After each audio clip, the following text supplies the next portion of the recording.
turagushimiye kandi kubwo uyu mugoroba watwemereye kugira ngo tube hano mbaraga zisumba byose. Tunakushukuru kwa jioni ya leo kwa kuwa tuko mbele zako katika nguvu ziwezayo yote. Tuva mu bwiza twinjira mu bundi. Tunatoka katika wema tukiingia kwa wengine. Dusabye ijuru ngo rikomeze ritugirire neza. Tunaomba mbingu ziendelee kututenda vema. Wamuririmbyi yararirimbye ngo, mwimbaji aliimba akasema, aravango Mana dutabaraga mu misi ya kera. Akasema Mungu uliyetusaidia nyakati. N'uyu mugoroba uzutugirire neza. Na jioni ya leo uje ututende vema. Kandi uzukora imirimo ikomeye. Tena uje utende kazi zenye nguvu. Habari tusiwe sisi, ari wowe uhabwa icubahiro, bali wewe upewe utukufu. Tugukomeye amashi, twakupigia makofi. Turashimira Imana y'umwami wacu Yesu Kristo. Tunamshukuru Mungu Baba wa Bwana wetu Yesu Kristo, uduhaye umugoroba mwiza tutazongera kubona, ambaye ametujalia kutupa jioni njema ambayo hatutoiona tena kamwe. Abazi ko ari Imana yabagejeje hano, wanajua ya kuwa ni Mungu ambaye amewafikisha hapa, basabe dukomere iyo Mana amashi kuko na waomba mpigie Mungu makofi na vigelegele. Ndashimira umushumba mukuru hamwe n'ubuyobozi bwa paruwase n'itorero rya Gosheni nabo bakorana bose kwisi. Namshukuru mchungaji mkuu pamoja na viongozi wengine wanaofanya kazi pamoja dunia mzima, kutwiyegereza no kudutumira kugira ngo mwakire ijuru n'amatayo, muri abagabo muri imfura muri abantu bese, kutukaribisha na kupokea mbingu na matayo. Ninyi ni watu jasiri, tena ni watu wakubwa, kwa watu wema. Nongere nshimira abashumba bose baranga bakunda Gosheni, kuko utagukunda ndakugana kandi gukunda musangira kabisi na gahinda. Ni subutu tena kuwashukuru wachungaji wote ambao mmepokea hapa, kwa kuwa asiyekupenda hawezi kukujilia, bali huyu akujiliaye ni huyu ambaye anayekupenda, ambaye hula pamoja kibichi na kilicho kizuri. Shimire abakristo muturutse matorero atandukanye, iyo muticara hano uwereye kumaze kuririmba natwe twese twahimbaje, nta mbaraga twari kubona, ariko abanyamurengero bavuga ntangizi yigize umuntu agirwa n'undi.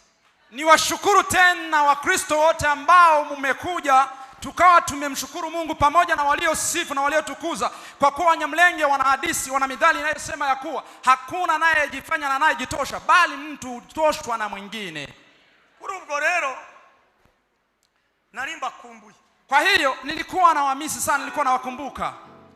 Munemerere kugira ngo uyu mugoroba ibyo tumaze kubona byiza tukomeze twinjire mu bindi byiza. Na nikubalie tena, nilikuwa na wamisi sana, ili jioni ya leo kwa hivyo ambao tulishavipata, lakini tena tupate tena vingine vizuri ambavyo Mungu ametuandalia. Uyu wayivuga ni murumuna wanje akurikira nk'irya gatandatu gutya. Huyu anayeongea ni ndugu yangu, ni mdogo yangu, ananifuata mara 6. Umuvuga butumwa n'umucuranzi n'umuhimbyi. Ni mwinjilisti, ni mpiga kinanda, tena ni mwimbaji na huduma nyingine. Ichiza kibyari chiza, kizuri uzaa kizuri.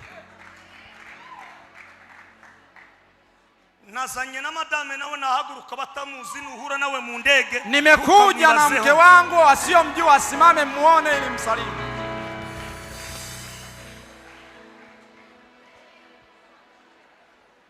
Nuriya niwe dufatikanyije kuzamura ubwami bw'Imana n'itorero ryo mu rugo. Huyu ndiye tunayesaidiana pamoja kuinua ufalme wa Mungu na kanisani na kazi za nyumbani.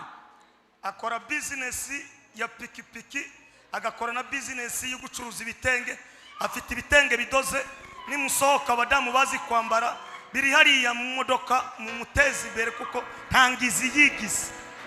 Haleluya. Ni mfanya biashara na biashara mbalimbali, lakini tena na biashara ya vitenge, na hapa ana vitenge vyake ambavyo amevileta. Kwa hiyo mdhamini msupport ili, kwa kuwa hakuna anayejitosha. Nitwa Matayo. Naitwa Matayo. Ntamahizi. Muhoza. Bigera.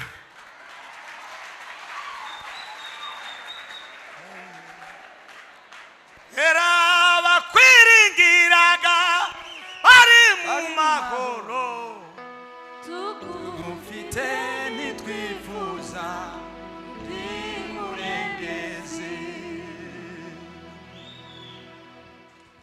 kuganira kuri topic twaganiriye kuva umunsi dushika ndagerageza mvuge ku kintu cya gatatu ariko topic iravuga ngo ibyawe biri mu bubiko. Nataka tuongee tugusie neno ambalo lina kichwa chake ya kuwa ambalo tumeanza nalo wakati tulipoanza, lakini kichwa cha neno kinasema ya kuwa vilivyo vyako viko galani. Ndamukiriza umuntu mubwire ngo ibishawe ndahandi biri mu bubiko. Msalimu ndugu yako aliye karibu naye, mwambie ya kuwa hakuna vingine vyako mahali vilipo, viko katika gala. Tusome vitabu bibiri. Tusome vitabu viwili. Igitabo cyo Kuva, kitabu cha Kutoka 16 n'umurongo wa 12. Sura ni 16 na aya yake ya 12.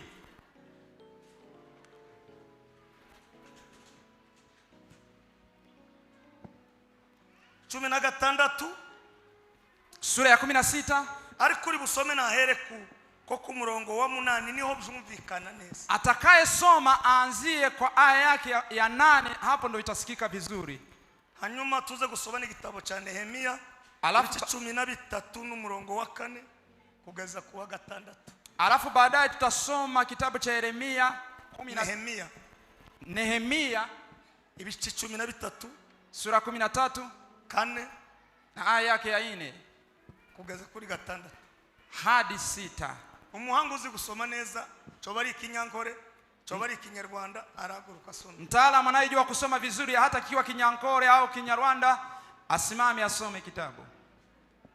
Mose arababwira ati ibyo biri busohore ubwo Uwiteka ari bubahe inyama zo kurya nimugoroba. Birasora paske Katonda genda kuba we enyama. Vitatokea kwa sababu Mungu atawapa nyama. Mu gitondo azabaha ibyo kurya mugahaga. Kuko Uwiteka yumvise kwivovota kwanyu mwivovotera. Natwe turiki sitwe twivovota ahubwo Uwiteka niwe mwivovotera. Mose abwira Aroni ati bwira iteraniro y'Abisiraheli byose uti nimwigire hafi imbere y'Uwiteka kuko yumvise ibyo mwivovota. Aroni akibwira iteraniro y'Abisiraheli ryose berekeza amaso mu butayu babona ubwiza bw'Imana bubonekeye muri cya gicu. Uwiteka abwira Mose ati numvise ibyo Abisirayeli bivovota, babwire uti nimugoroba muri burya inyama, mu gitondo muzahaga ibyo kurya. Nako kandu nashaka hapo kuna kitu ambacho nilikuwa nataka hapo. Ibyawe vyako biri mu bubiko, viko galani. Ubabwire baceceke kuko waambie wanyamaze kwa sababu ubabashakuje, kwa sababu wamefanya fujo, nta nyama bafite, hawana nyama, ariko mu bubiko lakini galani zimo. None ubabwire baceceke. Kwa hiyo waambie wanyamaze, mu mugoroba barazira, jioni watakula nyama. Soma Nehemia. Soma kitabu cha Nehemia 13. Nehemia 13 4-6 urekera aho ngaho. Na aya yake ya 4 hadi ya 6 utatia hapo. Pima! Ariko ibyo bitaraba Eliyashibu umutamzi washiriweho gutegeka ibyumba byo mu nzu y'Imana yacu, ubwo yari yuzuye na Tobiya yari yaramutunganirije icyumba kinini aho kera babikaga amaturo n'amafu. Hapo zamani waliko hifadhi sadaka na dhabihu n'icyome nibikoreshwa nibice bya kimwe mu 10 by'imyaka y'impeke na vino n'amavuta byagererwaga abalewi n'abatamzi n'abakumirizi ku bw'itegeko hamwe n'amaturo azunguzwa aturirwa abatamzi. Ariko muri iyo minsi yose sinarindi Yerusalemu kuko umwaka wa 32 wo ku ngoma y'umwami w'i Babuloni Aritazeruzi, nari narasanze umwami, maze hashize iminsi nsaba umwami yuko ansezera. Amen. dukomere ijambo ry'Imana amashimeshi cyane. Tupigie neno la Mungu makofi mengi. Ndashimira kuba ndi kumwe n'abantu badukunda. Nashukuru kwa sababu niko pamoja na watu wanaotupenda. Jewe ndo mukongomani. Mimi ni mkongomani. Naje nahoze ndambara kuko bandi bazunze. Na mimi nimekimbia tena vita kama jinsi wengine walivyokimbia. Mu buzima bwawe nubona uhuye n'umuntu ugukunda. Katika maisha ukikutana na mtu anayekupenda, uzatanga ituro. Toa dhabihu. Tamahizi wo mu bibogobo.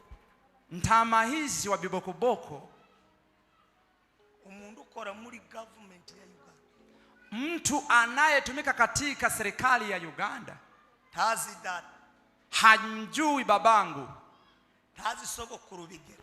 Hamjui babu yangu Bigera. Tazi umuryango w'abahiga mvukamo. Hajui jamaa ya Wahiga ninakozaliwa nilikotoka. Narangiza mu mbaga y'ibihumbi. Akishamaliza katika kongamano la watu maelfu, aturiya mugabo nimba naje na Rose Muhando ndabakunda. Aseme kwa sababu nimekuja nimeletwa na Rose Muhando na huyu mwanamume.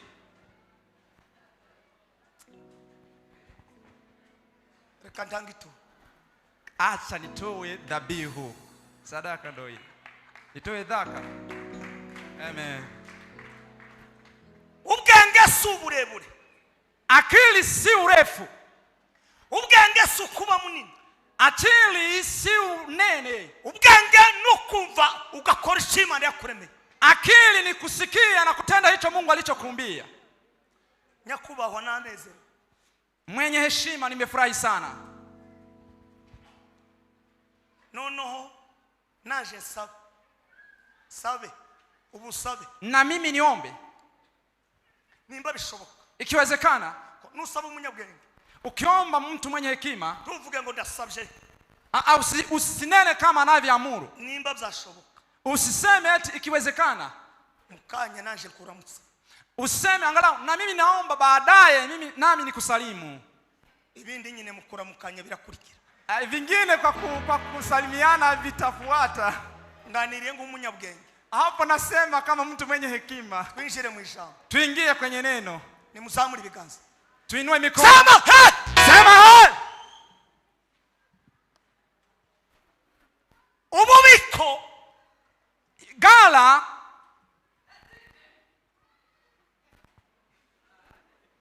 haruki gihugu. Kuna gala ya inchi. Haruki umuryango. Kuna gala la familia. Haruki umuntu kugiti. Kuna gala ya mtu binafsi.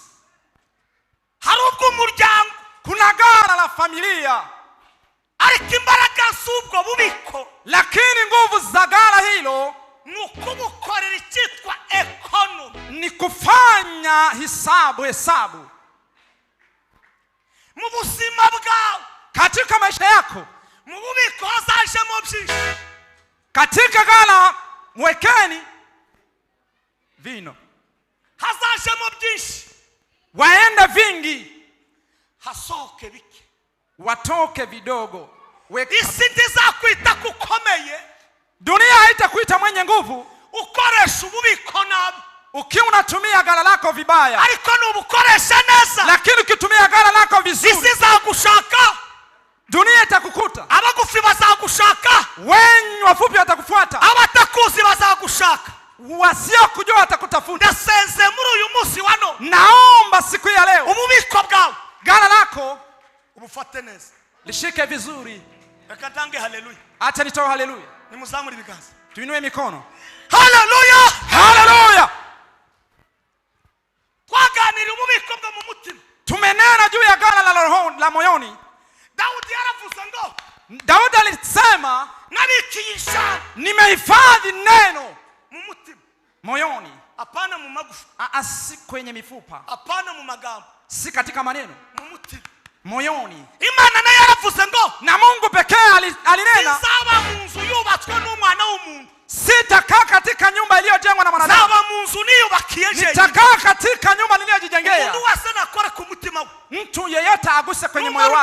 uwo mwisharanye nena mwambie ambaye mnakati naye, umumbarize ngo muulize niki wabitse mu mutima wako, umehifadhi nini moyoni mwako.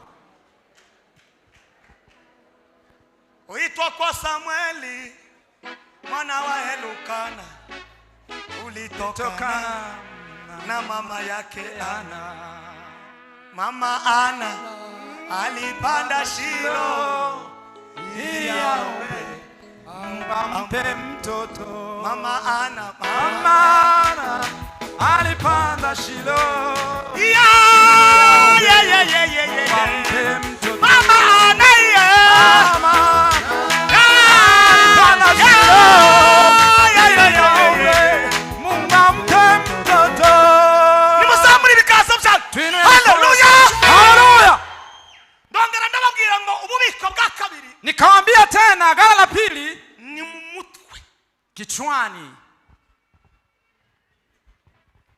Umunsi Daudi yaciye umutwe w'Abafilistia, siku Daudi ambaye alikata kichwa cha Mfilistia, imbaraga zabo zirashira, nguvu zao zikaisha. reka ngubwire, acha nikwambie, nimba ufite ijambo muri wewe, ukiwa na neno ndani mwako, ukagira ububiko mu mutwe wawe, ukawa na hifadhi kichwani mwako, ibisa n'ibikugoye byose, hivyo vyote vinavyokusumbua, ibyo bigeragezo byose, haya majaribu yote, tayari matangazo mfite, hakuna tangazo lingine lilo nalo. bica umutwe, wewe kata kichwa, bisigara ari intumbi, vibati vikiwa Vuga haleluya. Sema haleluya.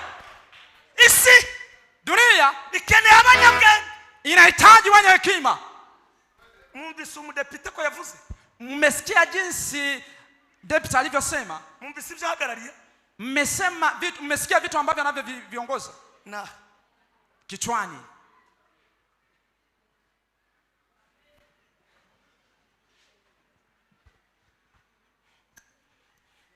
ngiye kubwiriza, nataka kuhubiri.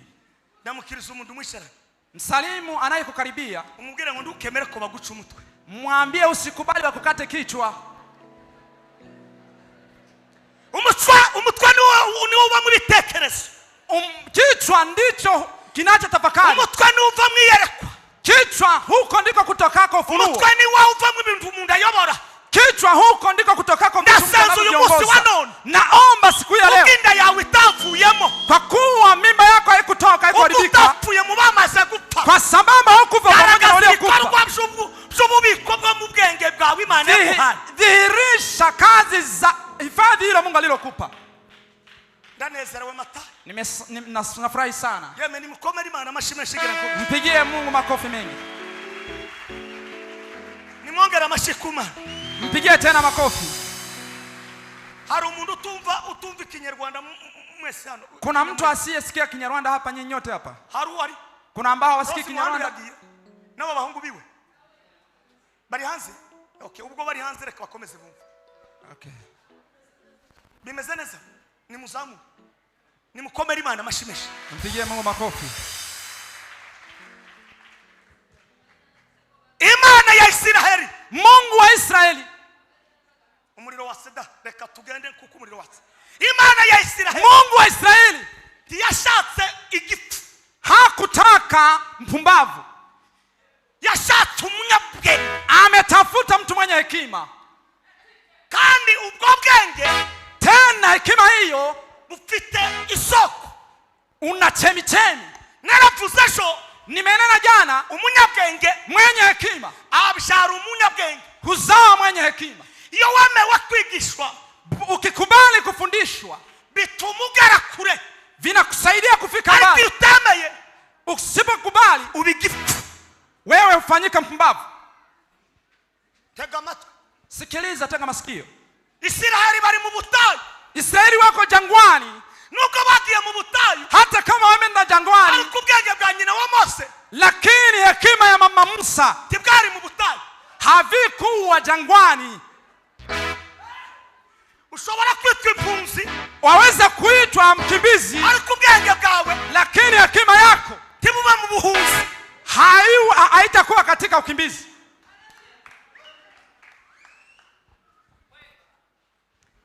karinjiye ndagasubiramo karanaryoshe cyane, ni mwazi Imana icyubahiro. Haleluya, haleluya. Ushobora kwitwa impunzi, Waweza kuitwa mkimbizi, ariko ubwenge bwawe lakini hekima yako ntabwo uri impunzi. wewe si mkimbizi. Ushobora kwita umuntu wagiye mu bunyage, Waweza kuitwa mtu aliyekwenda mateka, ariko lakini mu bubiko bwawe, katika gala ulilopewa, katika gala mu ulilopewa, bubiko, katika gala, mu bubiko, gala, mu bubiko, gala, mu bubiko. gala.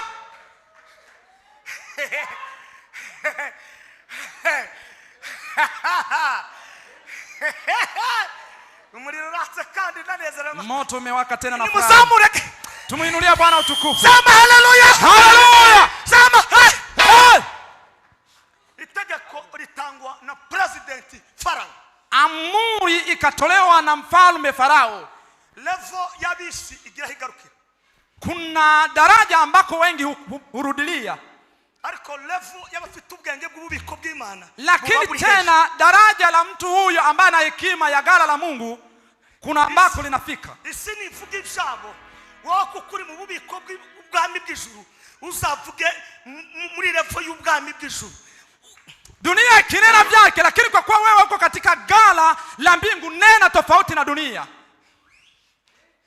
Nta mugabo washuri, Hakuna mwanamume aliyefunuliwa, ariko nyina wa Mose mama Musa aravuga ngo bari cundi, akasema watakuwa wengine, ariko uri muri inda yanje, lakini huyu aliye tumboni mwangu, inda si yawe ni yamataye, mimba si yako ni yangu mimi Matayo.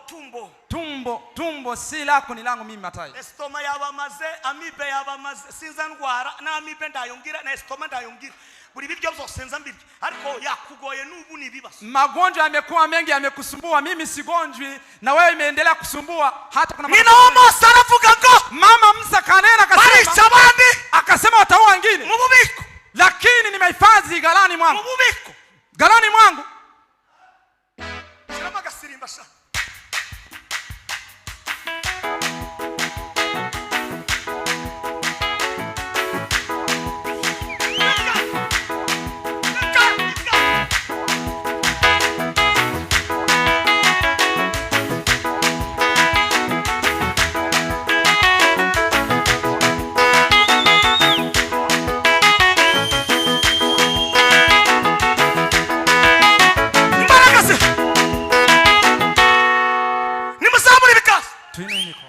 Haleluya. Haleluya. Barisha abandi, Wakawa wengine, ariko Mose ndapfa. lakini Musa kabaki. Umuntu uza agaciro k'ububiko, Mtu anayejua thamani ya hifadhi nibiva mu bubiko, na vitokavyo katika gala, taza yemera k'ububiko bwiwe hari umuntu wabuvoge. hawezi kukubali mtu yeyote aingilie gala Gasenze lake. muri uyu mugoroba wano, Naomba katika jioni ya leo, nubwo Farao atanga itangazo, hata kama Farao ariko ameshatangaza, ibiri mu bubiko bwawe lakini vilivyo katika gala lake Farao ntagomba kubikora. usikubali Farao vigusi. Natangaje uyu mugoroba Natangaza jioni ya leo, muri wewe katika wewe, hari mu bubiko, ndani mwako kandi muri ubwo bubiko tena harimo n'ibibitsamo. kuna ambavyo vilivyowekwa. Nubwo Farao yatangaza, Hata kama Farao akitangaza, ayakakakakakaka, nubwo Farao yatangaza, hata kama Farao akitangaza, nimuzamure ibiganza, tuinue mikono, nimuvuge ngo haleluya. haleluya. Ibyawe Vyako ntibigomba gupfa. havitakiwi kufa.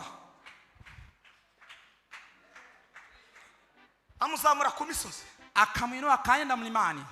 naho ku misozi Kwenye mlima ni mu buhanuzi bw'ijuru, kuna unabii wa mbingu. ku musozi Kwenye mlima hari igitaramo kitandukanye n'ahantu ho mu ndege, na ibada ambayo inatofautiana na mahali pima pa kawaida. Biblia iravuga ngo Biblia inasema amezi atatu arangiye, miezi mitatu baada ya kuisha, ahitahuza n'ubutatu bw'ijuru, akakutana na utatu utakatifu wa mbingu. aravuga ngo mvuye ku musozi, Akasema natoka kwenye mlima, kuko muri se wari mu bubiko, kwa sababu ndani yangu mna gala. yamaje amwiyereko, Akaenda kwenye ufunuo, aravuga ngo Yesu akasema Yesu n'amazi y'ubugingo, ni maji ya uzima. yamafata Mose, Akamshika Musa. reka nkubwire, Acha nikwambie, sa ahantu hose uje gushira ibyawe, si kila sehemu yoyote ambako utaweka vilivyo vyako. ndamukiriza umuntu, Msalimu mwenzio, umubwire ngo ntukaza wihuta kubika, sa ahantu mwambie usiwe haraka kuweka mahali haraho popote tugomba kubika ibyacu. Kuna mahali ambapo tunatakiwa tuweke Ndanezerewe vyacu. matahe Patrick, haraho tubika ibyacu, Kuna mahali ambapo tunatakiwa hari naho kuweka vyetu. ubibika ukanabibura. Kuna mahali ambapo tutahifadhi vyako na Nimuzamure ibiganza utavikosa. haleluya. Semeni haleluya. Ijuru ngo ritanga finance. Mbingu zikatoa udhamini. Reka mvuge nitonze. Acha ninene polepole. Mbabwira makuru. Niwaambie habari hizi. Imana Mungu ntizitera inkunga batagiriye. Hasdhamini wasio na ufunuo. Umunsi uzananirwa gukora. Si kwamba atashindwa kutumika. Uzitwa nyamwiza, ukomeze ube nyamwiza, bakwambe uri nyamwiza. Utaendelea kuitwa nyamwiza, ubaki kuwa nyamwiza, wakuzike ukiwa nyamwiza. Kuberiki. Kwa nini? Imana yagushize ku isi. Mungu alikuweka duniani. Uyobore, uongoze, utware, uamuru, utegeke. Tena uamuru. Nukuvuga ngo uri manager w'isi. Kwa namna nyingine wewe ni manager wa dunia. Ariko kugeza uyu munsi wano, mpaka siku ya leo, ibyawe vyako byahuye n'akajagari, vimekutana na vurugu. Ngo musenge, mniombee. Ngo byakomeye, vimekuwa vigumu. Ariko nyina wa Mose, lakini mama Musa hakunena wamwombee, kwa sababu kichwani mwake agaseke, akafanya mtungi, akatengeneza mtungi, akaenda polepole, hatua kwa hatua hadi kwenye maji. Asigayo Mose, akamweka Musa huko. Aravuga ngo nimba ari ugufa n'ubundi Yesu akasema kama nikufa basi fia huko nisikuone. Lakini acha nikwambie, umazimisi ujana ibyawe mu bantu. Una nyakati nyingi ukitafuta vilivyo vyako katika watu, ubijana mu bantu, vingine umevipeleka kwa watu. Ariko uyu munsi wa none, lakini siku ya leo hindura, badilisha, badilisha, badilisha, badilisha, badilisha, badilisha, badilisha, badilisha, hindura. Sema hey, hey, ingala sangala.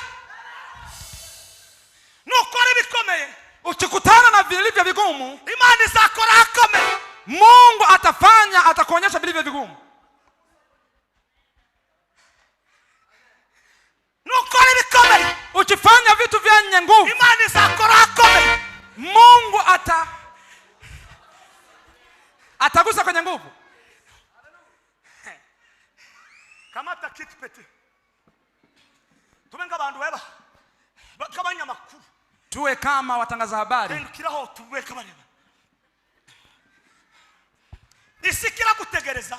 Dunia inakusubiri. Ni Imana na Mungu naye pia ngukora ibikomeye. Ufanye vitu vyenye nguvu. Mudakora ibikomeye. Usipofanya vyenye nguvu, Waganda tibaza gushaka. Hawatakutafuta. Abanyamerika wa Marekani tibaza gushaka. Hawatakutafuta. Jewe mimi vuka bibogobogo. Nimezaliwa bibogobogo. Ariko Munyamerika, lakini mtu wa Marekani ameniita. Ndashaka kuvuga iki? Nataka kuongea nini? Sijuze kuvuga cyane. Si mimi ninajua kusema sana. Kibiri mu bubiko. Lakini vilivyo ghalani, iyo bisoho vikitoka, iyo bisoho nikivitoa, na bisoho nikivitoa, Watanzania bagashaka Matayo, wanatafuta Matayo, bagashaka Damahizi, wanatafuta Damahizi, baje kuri YouTube, wakaenda kwenye YouTube, bagasanga Matayo ndimo, wanatafuta Matayo, niko pale. Rega ngubwi, acha nikwambie, isidishaka magambo. Dunia haitaki maneno, inashaka ibikorwa. Dunia inataka matendo. Ndamukiriza umuntu, umubwire ngo va muri iyo nzu uje gukora. Mwambie mwenzio, toka katika nyumba hiyo, nenda ufanye kazi. Nimukomere Imana mashimeshi cyane. Mpigeni Mungu makofi mengi. Atawale, mwambie Yesu atawale.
vurugu. ububiko bwahuye n'abazimu benshi. Gala lako limekutana na mizimu Twahereze mingi. msaada kwanza. Acha tutume msaada Nimuzamure kwanza. ibiganza. Tuinue Sema mikono. ya. Sema Yesu. Yesu, Karibu. karibu.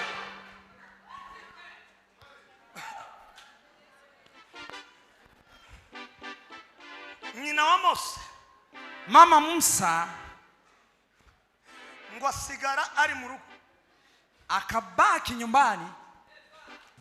Numara gukora igikorwa Ukishafanya kitendo fulani, cyo mu bubiko bwo mu bwami bw'ijuru, kitendo cha galani ya mbinguni, uzaryame nurangiza urambye, ukishamaliza nenda ulale utulie. tugapfuye.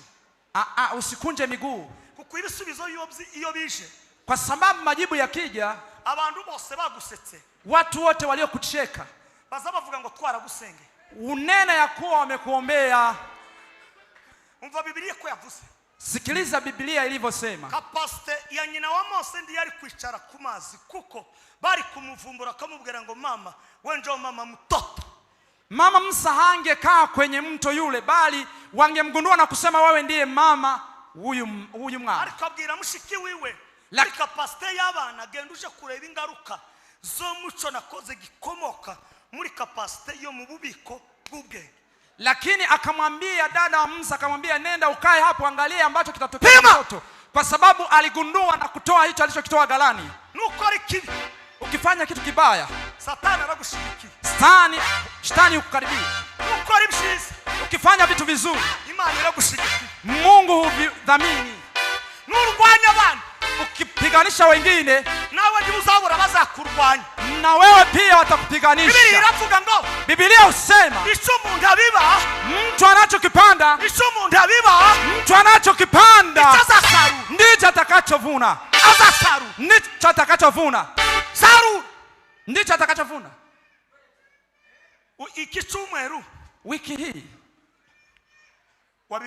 kura bibi, umepanda nini? Niki wakuye mu bubiko watangije nyine cyumweru? Umetoa nini galani ambayo ulianza nayo wiki hii?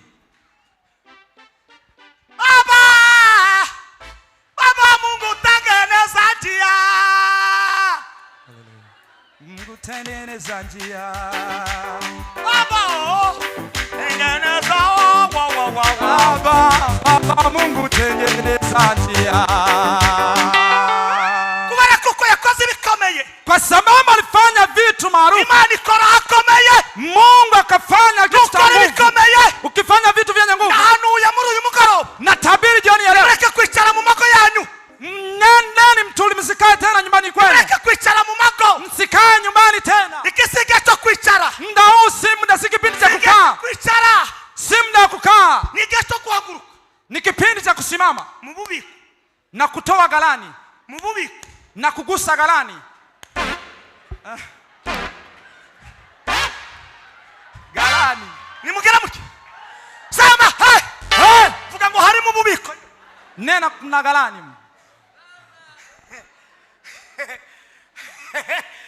Bishop Sabiga. Umenga wibuka pase cyage twari Kawempe. Bishop Sabiga, ukumbuke wakati ule tulipokuwa Kawempe, ukumbuke nyakati zile. Numara ubalasinge n'uyu munsi wa none. Alafu uangalie ulinganishe na Ngako gakobwa ko kwa Farao. Alafu yule binti wa Farao akaenda kwenye mto. Gasiza mapisi. Alipotoka kaenda katembea, kaenda hatua kwa hatua. Hatua kumazi ye. Hatua kwa hatua. Akaenda mtoni. Na ikiakizuminga. Ikiagikwega. Kinachokuja. Kinachokokota. Ikiagikwega. Kumbe kuna ambacho kinamkokota, Ibikorwa bya uzakora. Nikwambie, ubikuye mu bubiko. Vitendo utakavyovifanya ukivitoa galani. Hari abantu bigiye kuzuminga bibaza. Kuna watu ambao vitawakokota na kuwaleta. Wewe ni mutarimo, Matayo ndimo. Wewe kama humo ndani, mimi Matayo nimo ndani.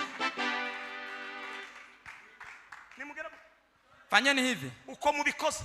Imana ikora iburasirazuba n'iburengerazuba. Hivyo mlivyofanya hivyo Mungu afanye mashariki na kusini. Ingela la sange. Oh! Asiti pe passer. simatika prasheniza la forme. Turimo gusenya ibikuta. Tunabomoa kuta kabisa. Ubu turimo gusenya. Hivi tunavyoteka hivi. Sinagukoraho ariko ijuru ko riwagira ngo kugusa, lakini tusenye. Mbingu zinaendelea kusema tuendelee kuomba. Haleluya gusa. Mbingu zinaendelea. Haleluya. Tengeneza mambo. Amen.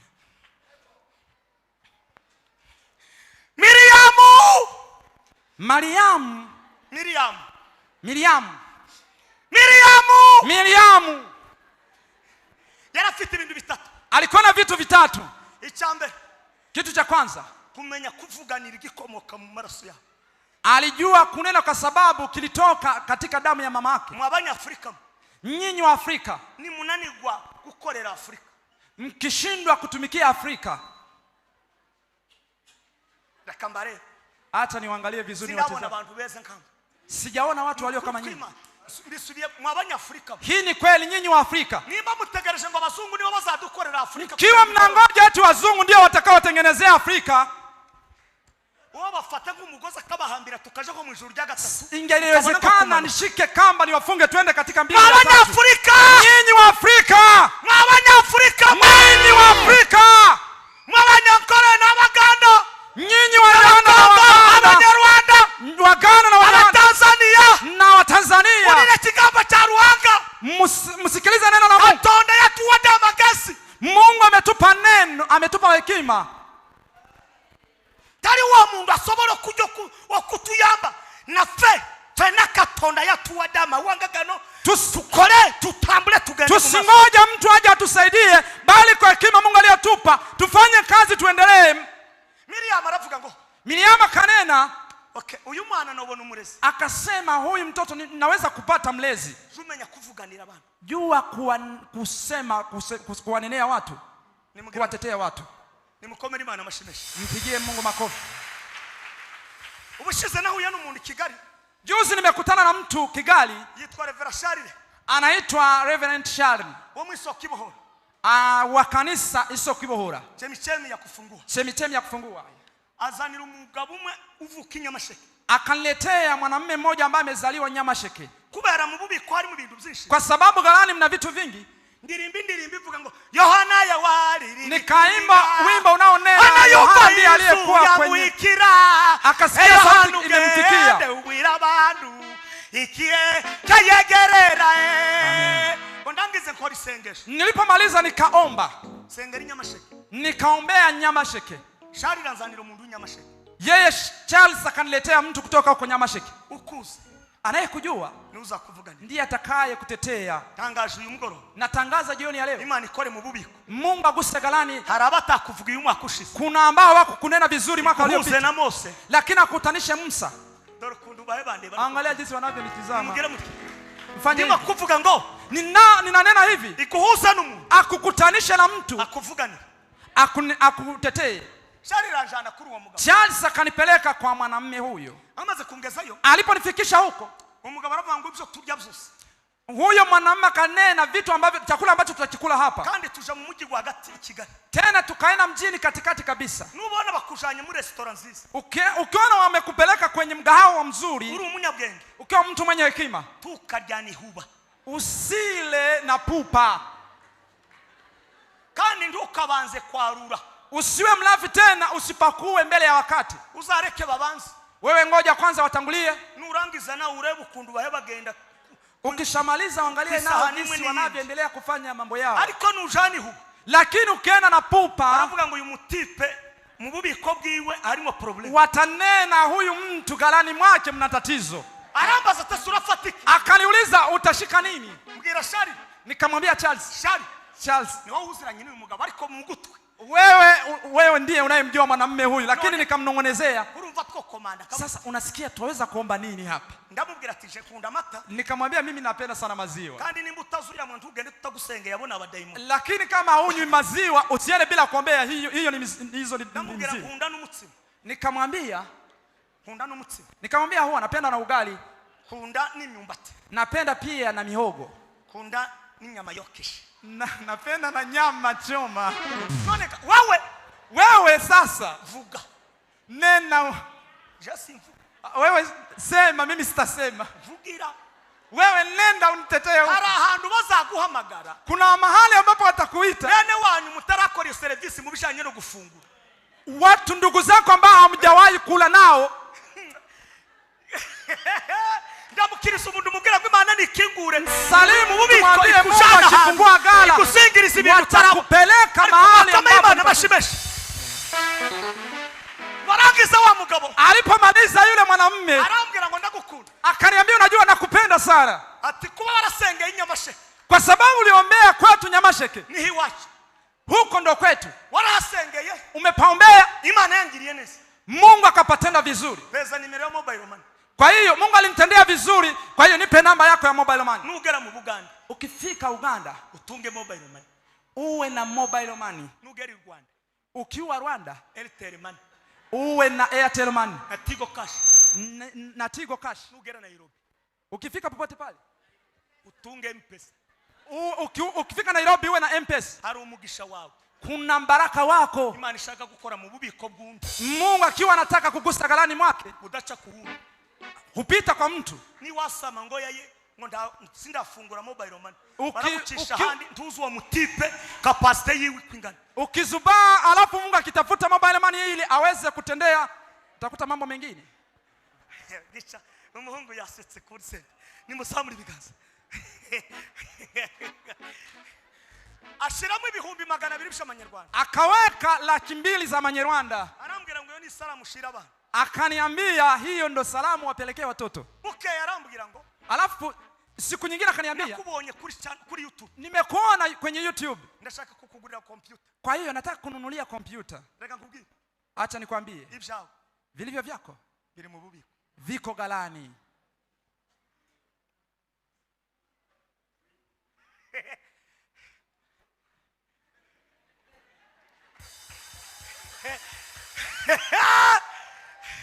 Bishop Sabiga, hari ibyo tutarabona ijuru rinacyabibitse, Bishop, yogira ngo ibiduhe byose twosara. kuna vitu ambavyo hatujaviona. Ikaguhuza n'umugabo umwe w'umunyankore akakubwira ninguhente nikusima munonga niwe numushishogu nikusima ni Kuna vitu ambavyo hatujaviona lakini viko galani. Mungu hajavifungua vyote, lakini kuna siku ambayo waweza kukutana na mwanamume anakuambia, mimi nitakupa ng'ombe, nitakupa hiki, nimugera muri cyamwese mfanye hivi galani.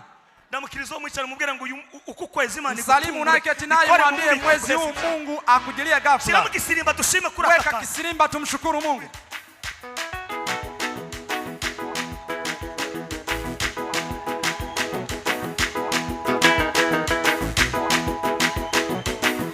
Bueno. Bueno.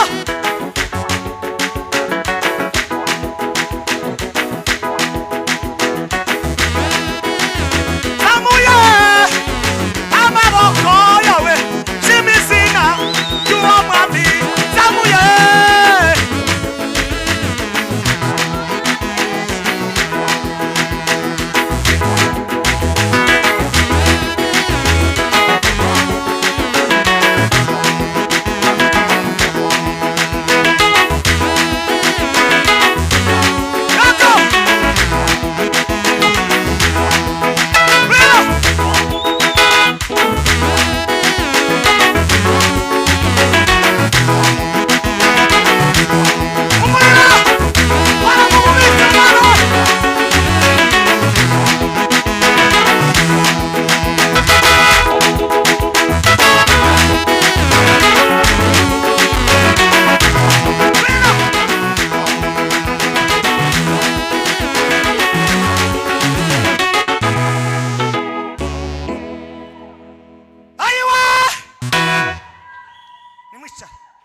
Mketi. Ndabagarura ngiye kurangiza. Nitawarudisha nikiwa karibu kumalizia. Ye munezero nguko nanezerewe. Mmefurahi kama jinsi nilivyofurahi. Musamuri biganza dutangaza. Hapo sasa tuinue mikono Haleluya! Haleluya! Haleluya! Haleluya! Haleluya! Haleluya! Nubu nibyo koresha mu bijanye na business. Na sasa ndivyo ninavyotumia kufuatana na biashara. Mfite umuhungu wize n'umulisanse muri muziki. Nina mvulana aliyesoma yiga ibintu bya muziki. Amesoma vitu vya muziki. Kubera kuko atabyo nigiye. kwa sababu sivyo nilivyovisomea. nje vuka mu bibogo iwavuka Lubumbashi. Mimi nimezaliwa Bibokoboko lakini yeye amezaliwa Lubumbashi. Ndamubwira ngo sha, Nikamwambia sasa, unajua zoza nguheza pursa zawe, mimi nitakupa sehemu yako, ariko ngwino dushorere, lakini njoo njoo dufite turebe ukuntu kizatubyara umusaruro. njoo tuweze kuendelesha tulicho nacho ili tuangalie jinsi tunaweza kutunufaisha. Chano yanje yitwa Revera Matayo Ndamahizi TV. Mimi nina chano yangu ambayo inaitwa Reverend Matayo Ndamahizi TV. Ndabigusabye, Nakuomba genda ulike, nenda ulike, nurangiza ukore subscribe. ufanye subscribe. Bakora iki? Hari abahanga bazi kubivuga. Usubscribe. Subscribe. Nuko Ni hivyo. nimugera muri Mfanye hivi. ubwira bumva saravunika. Nimurangiza Mkishamaliza musheye no kubana, mfanye share kwa wengine. nimuzamura ibiganza, nimuvuge ngo amina. Mseme amina. Si igitangaza, Hiyo si ajabu. n'amabuto yarateshaguza umushtu Na Mobutu president alikosea siku moja naye. kukungwendo wa Zabanga Kukungwendo wa Zabanga. yarateshaguzwe gusa avuga discours. Naye alikuwa anatoa hotuba lakini akakosea. Ushaka se kubimenya baza bakugorora. Anayetaka kujua humnyorosha. Nimugere muri. Amen. Ndangise Nilipomaliza uyu mwaka ushize, mwaka uliopita, Bishop umbabarire kuvuga ico kintu. Bishop unisamee kusema hiki Kwa kitu, nubundi wakivugiye hano. kwa sababu likinenea hapa. Arambwira ngo kubera iyere kufite, Akaambia kwa sababu una ufunuo za kugurira kamera. nitakununulia kamera. Tukomye amashi ni yanje nije. Haupigi makofi kwa sababu ni yangu. Tuzabona abantu bazakora mu bubiko. Hautapata watu ambao watagusa galani Tagize ishukuru. bila kufanya chochote kile. Biblia jambo ry'Imana. Biblia neno la Mungu. Mose ngo arakura, Musa akakuwa, akora muri presidency, akaenda kaingia yiga ikuluni, amashuri yo mu rwego rwo hejuru. akasoma masomo ya juu. Umva imbaraga z'igitangaza. Sikiliza nguvu za ajabu. Ayi data wo mwishuru we, Mungu aliye mbinguni, Imana ishaka kwigisha umuntu, Mungu akitaka kumfundisha mtu iziguheza bimwe byiza, humpa vitu vingine ikakwigisha vizuri no mu butayu. na hukupitisha tena katika jangwa. Avuye kurya muri presidency, Fikiri anatoka kwenye ikulu noneho yinjiye mu butayu, alafu anaingia jangwani. avuye muri bya byiza, Anatoka kwenye vitu vizuri, bya byiza. vile vitu vizuri. Imana Mungu irashaka gukora mu bubiko bwa, anataka kugusa katika gala lake, ibindi atarabona. alafu ampe hivi ambavyo bado hajaviona. Ubutayu wanyushamo, Jangwa ambalo unalolipitia, harababuciyemo kera, kuna ambao waliovipitia ariko Imana ndani, yakoze mu bubiko, lakini Mungu akagusa galani, irakaburira. akawapa, Niyo mpamvu akawalisha. utagomba kugira ubwoba. Ndio maana mtakiwa kuwa na hofu. Kuva uyu munsi wa none, Tangu siku ya leo, shaka kugushogoramo ubwoba, ondoa kitwacho woga. shaka kugushogoramo ubwoba. Nataka kuondoa woga ndani yako. Uryamye wemye, Tembea kwa usinzira jasiri, ufite umutekano. lala ukiwa na amani. Imana yagushize ku isi, Mungu ameweka amani duniani. ntabwo yibeshe. Mungu aliyekuweka duniani Muri hakutia. yo Katika yeye yaravuze ngo ifeza n'izahabu amenena akasema, fedha na dhahabu n'ubutunzi bwa ni utajiri wangu. mu byo ntakigiramo ubwo, Kwa vitu ambavyo visivyonitisha n'ubuzima. ni uzima. Nubwo twahura n'ubutaha, Maisha haya hata tukikutana na jangwa, nubwo twahura n'ubutaha, hata tukikutana na jangwa, ariko Imana ya Isiraheli, lakini Mungu huyo wa Israeli, Imana ya Isiraheli Mungu wa Israeli ifite ububiko. ana gala lake. Ariko reka mubwire amakuru, Acha niwaambie nubwo habari. Imana ifite ububiko, Hata kama Mungu ana gala, hari ubwo ifite kuna gala ambalo alilo nalo twebwe tutaramenya, sisi. Katika gala lake kuna ambavyo kandi hatuvijui tutarabona, na ambavyo bado hatuvijaviona, ariko hari n'ubundi lakini tena kuna vingine yarangije kuduha. ameshatupa. Kuba ufite ubuzima, Kuwa una uzima, Imana yakoze mu bubiko guheza ubuzima. Mungu amegusa katika gala lake akupa Kuba uzima. utarabaye ikiragi, Kuwa au kuwa bubu, Imana yakoze muri depo yayo irabiguha. Mungu amegusa katika gala lake, katika hifadhi lake akakupa. Mu butayu Katika jangwa, niho abantu benshi bananirirwa. jangwani ndimo watu wengi Mu walioshindwa. butayu, Jangwani data we, niho abantu babivamo. watu huko ndo kwenye wanaacha msalaba. Ayi data we, mu butayu Jangwani humo niyo abantu basubiranamo. Hapo ndo watu wanaanza Ariko kurudiliana. ndashima Mose. Lakini namshukuru Musa. Nimuzamuri ibiganza agira mvuge Mose. Nue mikono nimnene Musa. Haleluya. Haleluya. Amahirwe ya mbere ya Mose. Bahati ya kwanza ya Musa. Imana iramwizera. Mungu akamwamini. Abantu nibashake bareke kukwizera. Watu hata wasipokuamini wewe. Ariko Imana. Lakini Mungu izakwizeza abantu. Atakuaminisha kwa watu. Imana iramwizera. Mungu akamwamini. Bikazivugana nawe mbona kubone. Akaanza kunena naye ana kwa ana. Naomba siku ya leo. Arivyo utarabona. Hivyo ambavyo hujaviona. Arivyo utarabona. Hivyo ambavyo bado hujaviona. Arivyo satabonye. Kuna ambavyo baba yako havikuviona. Lakini Mungu akukutanisha na Musa. Nufite urwego. Yeye ndiye aliye na daraja. Afite urwego. Ana daraja. Kwa kuvugana n'Imana. Ana daraja la kuongea na Mungu. Kapasite yawe birashoboka ko. Kwa kiwango chako yawezekana. Uri umuntu usakuza. Wewe ni mtu ambaye unafujo nyingi. Turapfuye we. Tunakufa. Uganda buratugoye we. Uganda imekuwa ngumu. Uganda ntibugoye. Uganda haijakuwa ngumu. Muri wewe. Ndani mwako. Hari mu bubiko. Mnahifadhi. Biblia inavuga ngo. Biblia unena. Musa. Mwasabarushe. Wote wanaochoka. N'abaremerewe. Enye wenye kulemewa. Ni muze kwana. Njoni kwangu. Ndagira nte. Nami nitafanya nini? Nitawapumzisha. Mwasabarushe. Nyinyi nyote mnaolemewa. Umurushe. Hakusema mmoja. Alinena nyinyi nyote kwa data. Mje kwa baba. Naje ndabaruhura. Nami nitawapumzisha. Mugihe warangaye mu kuvuga. Muda ambao unazubaa kunena. Menya agaciro ka Mose. Tambua umuhimu wa Musa na thamani ya Musa. Ndanesera. Nafurahi.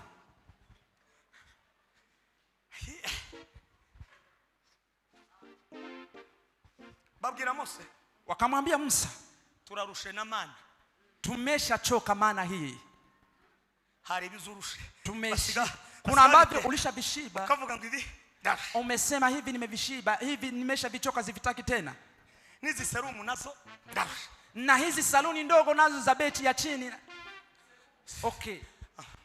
Ndarusha. Nimechoka. Kwenda hospitali. Ngahomba. Kufanya biashara ninapata sipati nimechoka. Kukora restaurant. Kufanya mgahawa lakini sitapata wateja nachoka. Gusuka abandi bantu mu mutwe. Kusuka watu wengine nywele nimechoka. Ntacu uzabona utarusha. Hakuna kitu chochote ambacho utakipata bila kuchoka. Nimugire muti. Fanyeni hivi. Nimukomere Imana amashi. Pigie Mungu makofi. Biblia iravuga ngo. Biblia usema Musa abwira Imana. Akamwambia Mungu. Aba batipe. Hawa jamaa hao. Bakene nyama. Wanataka nyama. Bararusha. Wameshachoka Hari ushoboye kuvuga. Kwa hiyo ukiwa hari nuhashoboye kugera. Kuna ambako hawezi kufika lakini nena. Hari ushoboye kugera. Kuna ambako unaweza kufika. Hari na ushoboye kutavuga. Na kuna pengine ambako huwezi kuongea. Ndasenga uyu mugoro. Naomba jioni ya leo. Imana ikubonere Mose. Mungu akupe Musa. Ndarangije vuga ya magambo. Namalizia nikinena haya maneno. Mukomere Imana amashimeshe. Mpigie Mungu makofi. Imana ibwira Mose. Mungu akamwambia Musa. Usiga akatambaro gusa. Nawe Imana yakugira neza muri kanisa. Uzubona abashemasi baza ariko hano abantu bose. Mungu amekutenda vyema katika mashemasi wa kanisa hili. Yego umuryango wanyu nawe uzushima Imana nimara mutange nitu. Familia yenu mshukuru Mungu tena mtoe na dhabihu zaka ya kumshukuru Mungu. Barashaka nyama. Wanataka nyama. Imana ndiye yavugana na Miriam. Mungu hakunena na Miriam. Yavugana na Huri. Hakunena na Huri. Ibwira Mose. Akamwambia Musa. Wabwire ngo mu mugoroba. Waambie jioni. Nyama ziraje. Zinakuja. Ariko umuntu. Lakini mtu aze gutoriza ashoboye kumara. Mtu ale hicho anachokiweza kukila. Ndahanuye uyu mugoroba. Nami natabiri jioni ya leo. Imana igiye gukora mu bubiko. Mungu anataka kugusa katika gala lako. Kugutungurana nabyo. Anataka kujia ghafla. Uramenye. Uwe macho, uwe makini. Uramenye. Uwe makini. Kubikoresha nabi. Usivitumie vibaya. Amakuru naye ngaye. Habari ndio hizi. Ingware ngo ziraza. Kwale wakaja. Abahanga baravuga ngo kuva hasi kugera hejuru ngo zari metero 3 inkware ngo ziva. Wataalamu unena na kusema ya kuwa kutoka chini kwenda juu ilikuwa mita 3. Kandi ngo uburebure gutyo ngo hari umusore w'imyaka 18 kugenda iminsi 3 atararangiza inkware zari zi. Tera kwa urefu kwa upana wake kijana wa miaka 18 hata angetembea kwa nguvu zake hangemaliza mahali ambapo wale hao waliokuwa. Abantu ni bakora mu bubiko.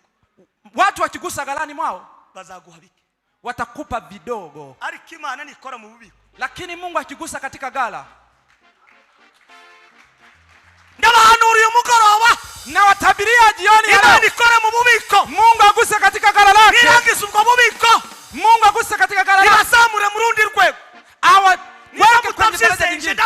Kama uamini mimi naamini. Nimuvuga ngo haleluya. Semeni haleluya. Ndangisha vuga ngo. Na tamatisha nikinena hivi. Nehemia abwira umugabo witwa Eliashibu. Akamwambia mwanamume aliyekuwa anaitwa Eliashibu. Waliokuwa wamemweka katika hifadhi. Alikubukoresha nabi. Akamwambia gala hilo vitu vya galani usivitumie vibaya. Nushaka umugore. Ukioa mwanamke ukamuheza umutahe. Baadaye unampa mtaji. Iryambera kisha nabi. Mtaji mara ya kwanza na uharibu.